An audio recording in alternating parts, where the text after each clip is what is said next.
Hey there, my name's Nader and I'm alive, and I make videos about moving to Halifax, but I also talk a little bit about marketing and entrepreneurship because that's what my background is. That's how I started as an entrepreneur, and I have hustled. The second I opened my business a couple years ago, I was working really hard. I was working 3 jobs. I was doing DJing on the weekends for a company. I was working at a car dealership doing in-house marketing, and I was also working full-time with 5 to 8 clients. That was during the summer, and I was able to do it. I was still fairly healthy, health slipped a little bit, but it started getting harder when I went to school. And all around me when I look for advice, because us entrepreneurs, we can be lonely. There's not a lot of, resources around us in terms of personal friendships and bonds unless we seek to form them on purpose. Because when you're in school, everyone is looking to get hired. They're looking to get a 9-to-5 job, and everyone's working really hard at that. So it's really hard to find people that, are in your own bubble and have your own interests. So we go online, we look for other entrepreneurs to give us advice. And one person I came across was Gary Vaynerchuk, or Gary Vee, and he's somebody who's really inspired me because I always had the drive. And he talks about being an immigrant from Russia and how that was difficult for him when he moved to the US. And though I was born in Canada, it's been difficult for me to be an entrepreneur. But also, moving to rural communities from large cities that were very multicultural and diverse, moving from Toronto or Mississauga to a city like Lakefield, 2 hours away, just outside of Peterborough, to me was, it was difficult for me to get noticed, to meet people, but I came out of my shell, and I liked that. So I was able to, understand Gary Vaynerchuk and where he was coming from, and I liked his energy, I liked his persistence, and I find that, our principles very much aligned. Other than that, I've been really implementing a hustle, go, build your business. I've been working really hard, and I noticed, like I said, my health started to slip. I couldn't sleep. I became obsessed with the drive of staying awake, and you know what? I realized I was more impulsive. When I did that, I said, you know what? I was working so hard, I barely had any sleep. Let me get a meal outside. And okay, you can eat meals outside. Treat yourself. Yes, but I did it all the time, so I wasn't really controlling what I was putting in my body, and I justified it by saying I worked too hard. Now, is that my fault? Yes. It's not my work's fault. But the fact that I was working so hard and barely sleeping meant I didn't have enough time to cook my own meals. I told myself if I hustle and I work my ass off, I'm going to be more successful. But that's not always true. There's an article I want to share with you. I didn't write it. It's called Gary Vee, or Gary Vaynerchuk, is trying to kill you. And this really spoke to me. Do I think he's really trying to kill us? No, but the article has merit, so let me read it to you. Gary Vaynerchuk is Trying to Kill You by John Westenberg. So let's read it. There's a certain message you're going to get when you read Gary Vee's blog or watch his videos, and it appeals to a lot of folks. I mean, I found it motivating and inspiring from time to time myself. So this isn't meant to be a fucking hit piece on him. I agree. Now, he does what he does, and that's great. But there's an underlying danger to his message. This is from his book, Now is the Time to Crush It. Turn water into wine. Here's the deal. If you want it badly enough, the money's there, the success is there, and the fulfillment is there. All you have to do is take it. So quit whining, quit crying, quit with the excuses. If you already have a full-time job, you can get a lot done between 7 p.m. and 2 a.m., 9 p.m. to 3 a.m. if you've got kids. So learn to love working during those pre-dawn hours. I promise it won't be hard if you're doing what you love more. Holy shit. I can't even express to you how unhealthy this is likely to be. If you work a full-time job and you get home from it and spend time with your family and then work from 2 or 3 a.m., and then get up to do it again, you're going to have a nervous breakdown. You're going to suffer. You're going to get exhausted.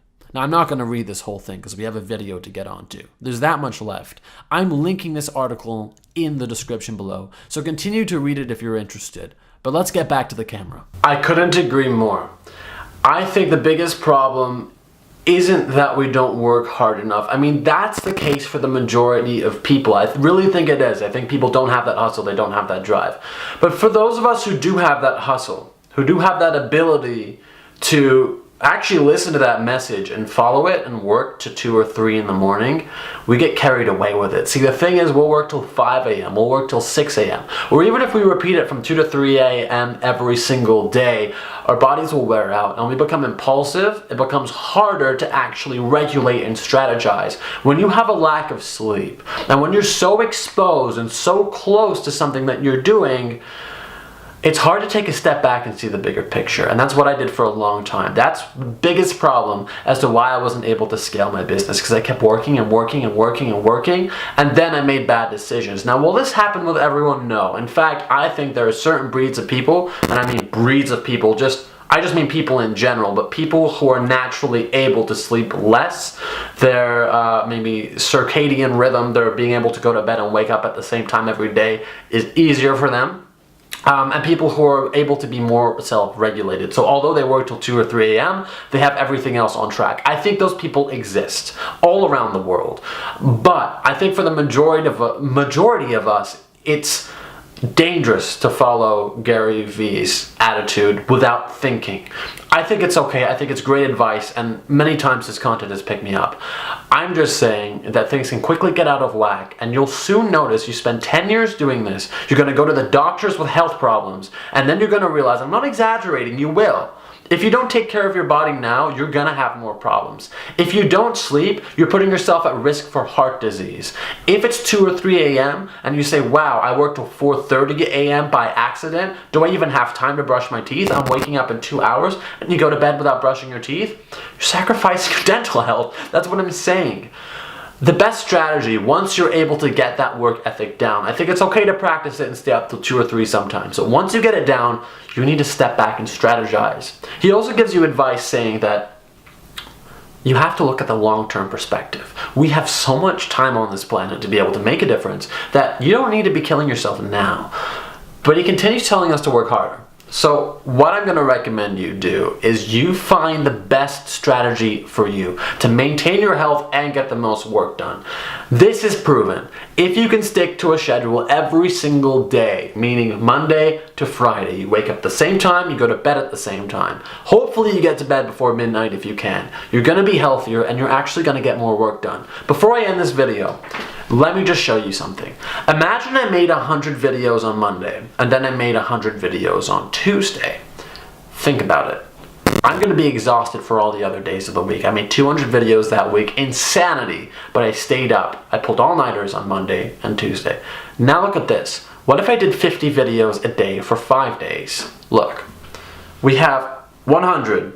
200 videos. We have 250 videos. I did 250 videos that week without being burned out. I did more work. I produced more content. 50 videos still made me tired. I still really hustled, but I was able to go to bed before midnight. See, my health is better. I produced more content. I'm not burned out. And guess what? I don't hate what I do. So the next week, I can produce 250 videos again without fail.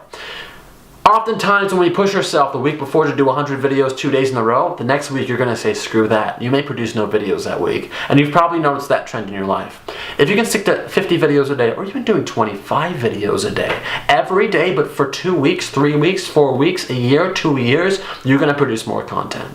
Some of us, we get into the mentality of, I need to work so hard, and then we really work hard. But then we're stressed, we're tired, and we're so exhausted, there's no one there to scale our business, because we're taking care of our health now because we nearly passed out, we nearly fainted in the office because we're just drinking coffee and not sleeping, and there's no one there to grow our business. So we start from square one again. We produce 200 videos again, and we find ourselves tired again. You may not be producing videos, you may be doing marketing, you may be building houses, you may just work a 9-to-5 job. But there are so many ways you can regulate your life and produce more content. You need to strategize, and this was my biggest problem. I improvise, I grind, but I don't have a plan. I started making journals, making plans, making different pieces of paper, my to-do lists. It's helping. So look at that. Don't take every single entrepreneur and motivator's advice for self-value. Take care of yourself, use them to help you, but create your own plan.